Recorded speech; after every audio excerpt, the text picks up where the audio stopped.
हम सबसे पहले तो संविधान के प्रति जो है पूरी तरह से प्रतिबद्ध हैं। दूसरी बात, आप जानते हैं कि चुनाव की बेला है, कुछ महीने की बात बची है और जनता जनार्दन होती है। जनता जब इंसाफ करती है तो ऐसी चोट लगती है अपराधी को, वसूली वाले को, कि वो हमेशा याद रखता है। और इसीलिए प्रेस वार्ता का मुख्य उद्देश्य ये है कि इनकी जो काला चरित्र है और जो वसूली चरित्र है ये आपके समक्ष रखें। और ये गलत नहीं होगा कहना कि आज पापी आपकी सरकार मुख्यमंत्री आतिशी मारलेना नहीं चला रही है, ये कोई चला रहा है तो गैंगस्टर, क्रिमिनल्स, फिरौतीबाज, और ये चिंता का विषय है। और अगर अरविंद केजरीवाल अगले 24 घंटे में इस पे कोई टिप्पणी नहीं करते तो यह स्पष्ट हो जाएगा कि अरविंद केजरीवाल इसी तरह की जो क्रिमिनल एक्ट्स हैं उसमें लिप्त है और उनके कहने पे ही यह किया जा रहा है। और जब आप बात करते हैं प्रेसिडेंट रूल की, तो मैं इतना जरूर कह दूंगा, किसी भी पार्टी का जो प्रवक्ता होता है, प्रदेश अध्यक्ष जी बैठे हैं यहां पे, 355 भी एडवाइजरी रोल है संविधान में, 355 और 356 का जो रोल है यह संवैधानिक एक ताकत है जिसको बहुत जिम्मेदारी से इस्तेमाल किया जाता है। मैं समझता हूं जिसका ये क्षेत्र अधिकार है वही व्यक्ति इस पे टिप्पणी करे तो बेहतर रहेगा। गैंगस्टर का नाम जब आपको ऑडियो क्लिप्स भेज दिए गए हैं, आप देखेंगे तो आपको मिल जाएगा।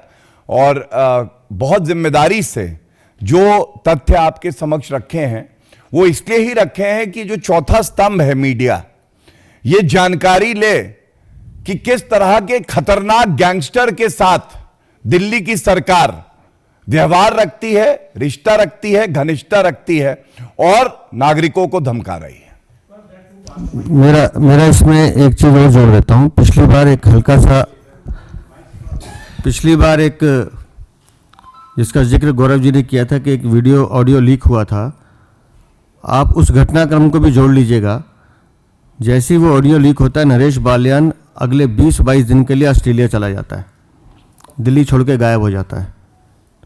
तो ये भी देखना पड़ेगा जांच एजेंसियों को कि आज के बाद कहीं वो फरार तो नहीं होने वाला। गौरव जी जो लिस्ट बता रहे थे उसमें दिनेश मोहनिया, प्रकाश जरवाल, अखिलेश त्रिपाठी, जितेंद्र तोमर, लंबी फहरिस्त है, सत्येंद्र जैन, और जमानत पे छूटे खुद जमानती अरविंद केजरीवाल और उनकी पूरी पार्टी। जो जेल से बेल और बेल से जेल का खेल चल रहा है, जब आप ये तीनों ऑडियो क्लिप सुनेंगे तो आपको ये भी पता चलेगा कि खुद विधायक नाम सजेस्ट करता है, और नाम भी किन के सजेस्ट करता है, वो करीबी जो उसके साथ काम कर रहे हैं, क्योंकि उसे पता है कि किसके पास कितना माल है। और उसके बाद वो गैंगस्टर उनको फ़ोन करता है और वसूली की जाती है। उसमें विजय बंसल का नाम आएगा, राजेश का नाम आएगा जो गगन स्कूल वाले हैं, गुरचरण बिल्डर्स का नाम आ ही चुका है, पूर्ण स्टोर का आएगा, एक गोलू रंजन आएगा, ऐसे कई नाम आएंगे। और ये सब वो लोग हैं जो किसी न किसी रूप में विधायक से जुड़े रहे हैं। और बातचीत में आप ये भी सुनेंगे कि वो कहता है कि मैं आपको नंबर दे दूं, तो गैंगस्टर कह रहा है कि उत्तम नगर के सारे नंबर मेरे पास है, आपको नंबर देने की जरूरत नहीं है। ये खुला खेल जो आम आदमी पार्टी के विधायक खेल रहे हैं, निस्संदेह इसमें जांच एजेंसी को तुरंत जांच भी करनी चाहिए और जो दोषी उनके खिलाफ कड़ी कार्रवाई करके जो सही जगह इनकी सलाखों के पीछे वहां भिजवाना चाहिए। दिल्ली को विशेष रूप से अपराधियों का अड्डा बनाने में आम आदमी पार्टी की बड़ी भूमिका है। जब हम रोहिंग्या और बांग्लादेशियों की बात करते हैं तो ये तार वहां से भी जुड़ते हैं।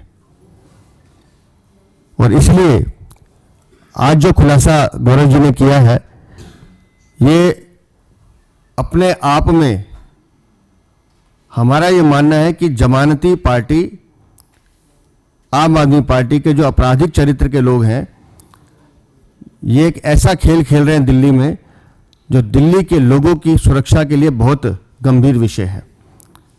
जिसको लोकतंत्र में जनता जिता के भेजती, अगर वही उनको हलाल करने में लग जाए तो आप समझ लीजिए कि इस दिल्ली का क्या होने वाला है। तो इस वार्ता के माध्यम से तो हम निवेदन करेंगे जांच एजेंसी से भी कि जो साक्ष्य आज यहाँ दिए जा रहे हैं उस पर तुरंत कार्रवाई करते हुए ऐसे आपराधिक छवि वाले विधायकों के खिलाफ तुरंत कार्रवाई हो। बिल्कुल जांच एजेंसी को भी देंगे, वैसे पब्लिक डोमेन में है, वो खुद भी सुमोटो ले सकते हैं। और दिल्ली में अगर कोई विषय है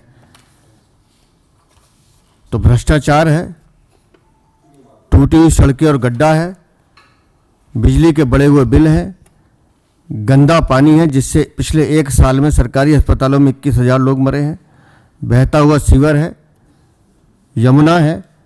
इन विषयों से भागते हुए अरविंद केजरीवाल बार बार दूसरी दिशा में जाने की कोशिश कर रहे हैं। देखिए, सबसे पहला प्रश्न जो है, जो मूल प्रश्न है, जो फंडामेंटल प्रश्न है, क्या ऐसी पार्टी के कन्वीनर को कानून व्यवस्था पे प्रश्न उठाने का कोई नैतिकता बची है या नहीं, जिसकी पार्टी में स्वयं गैंगस्टर, फिरौतीबाज, घोटालेबाज, एलेज्ड रेपिस्ट, डोमेस्टिक वायलेंस के अपराधी स्वयं बैठे हैं, वो कैसे किसी और पे उंगली उठाएगा? और स्वयं कन्वीनर, मैंने हमेशा कहा है, जेल वाले सीएम अब बेल वाले कन्वीनर हैं। ऐसा व्यक्ति दूसरे पे उंगली उठाएगा। और हां, एक तथ्य जरूर बता दूंगा, पापी आपके कन्वीनर अरविंद केजरीवाल के लिए उनकी प्रेस वार्ता में ना प्रामाणिकता थी ना सत्यता थी। आपको उदाहरण देता हूं, नंगलोई शूटिंग की बात करी थी उन्होंने अपनी प्रेस वार्ता में। 24 घंटे के अंदर 2 गिरफ्तारी हुई जो अभियुक्त थे और वेपन्स की रिकवरी हुई। उन्होंने उदाहरण दिया था अपनी प्रेस वार्ता पे। ये तो उनकी तैयारी है। उनका मानसिक संतुलन जो है वो बिगड़ा हुआ है। उनकी नाक के नीचे उनके इशारे पे फिरौती ली जा रही है और उनमें इतनी नैतिकता नहीं है कि बाहर निकल के बताएं कि या तो वो अपने एमएलए के साथ हैं या दिल्ली की जनता के साथ हैं। और दूसरा, बात हो रही थी गैंगस्टर की, तो जो गोल्डी ब्रार और लॉरेंस बिश्नोई, इनका एक मॉड्यूल है, 9 गिरफ्तारी विभिन्न प्रदेशों में दिल्ली पुलिस ने करी है। लेकिन आज सवाल यह पूछा जाएगा कि दिल्ली पुलिस पे हमला कौन करता है? ताहिर हुसैन गुंडा, आज तक जो जेल से बाहर नहीं आया है, उसने दिल्ली दंगा भड़काया और पुलिस कर्मी को मार दिया था। लेकिन अरविंद केजरीवाल के मन में जरा भी आत्मग्लानि नहीं थी, एक शब्द उन्होंने ताहिर हुसैन पे नहीं बोला। तो यह चिंताजनक है और इस मुद्दे को हम यहां उठाते हैं कि इनकी नैतिकता मर चुकी है और इनको चुल्लू भर पानी में डूब जाना चाहिए। बहुत यशस्वी, प्रभावी मुख्यमंत्री जनता को मिलेगा और बिल्कुल स्पष्टता से जो हमारे नियम कानून है, प्रक्रिया है, उसका पालन करते हुए जल्द ही फैसला हो जाएगा। मैं समझता हूं अगर आपने ये प्रश्न पूछा तो ये दर्शाता है कि आपको भी उम्मीद जो होने वाले मुख्यमंत्री हैं भारतीय जनता पार्टी से है। उसके लिए आभार, साधुवाद, धन्यवाद।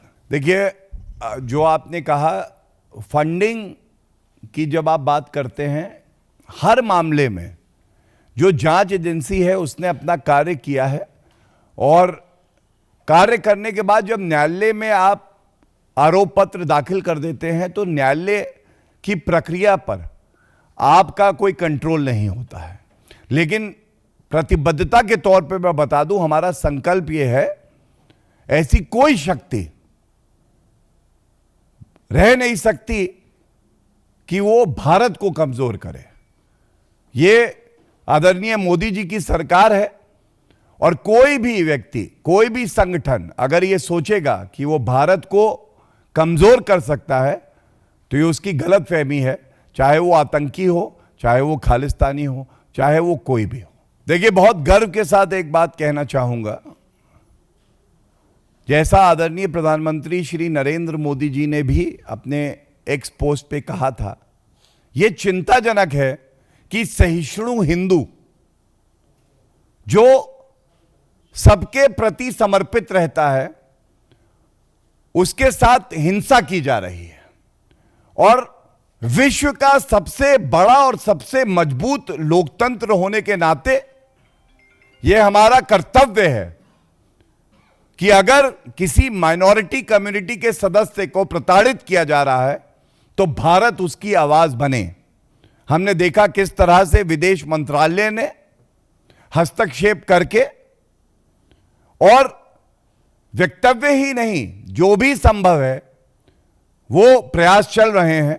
हमें यकीन है भारत की बुलंद आवाज को कोई दरकिनार नहीं कर सकता है। दो बातें कहूंगा। पहले तो सांप्रदायिक तनाव तो तब फैलता है जब आप सहिष्णु हिंदू को हिंदू टेरर की परिभाषा दे देते हैं, और वो भी केवल राजनीतिक लाभ से। और ये कांग्रेस पार्टी के कुकर्म थे, और वो कभी सत्ता में फिर आई नहीं और आगे आएंगे भी नहीं। और जहां तक प्लेसेस ऑफ वर्शिप एक्ट की बात कर रहे हैं, मुझे पता है राहुल गांधी का पढ़ने लिखने में ज्यादा रुचि नहीं है, संविधान वो पढ़ते नहीं हैं, कानून वो पढ़ते नहीं हैं। खड़गे जी पढ़ा करें। प्लेसेस ऑफ वर्शिप एक्ट चुनौती दी गई है सर्वोच्च न्यायालय में कि वो गैर संवैधानिक है, और वो मामला अभी वहां लंबित है। और जो भी कार्रवाई हो रही है, भारत की न्यायालय से ऊपर ना खड़गे जी हैं, ना कांग्रेस पार्टी है, और ना बालक बुद्धि राहुल गांधी है। धन्यवाद।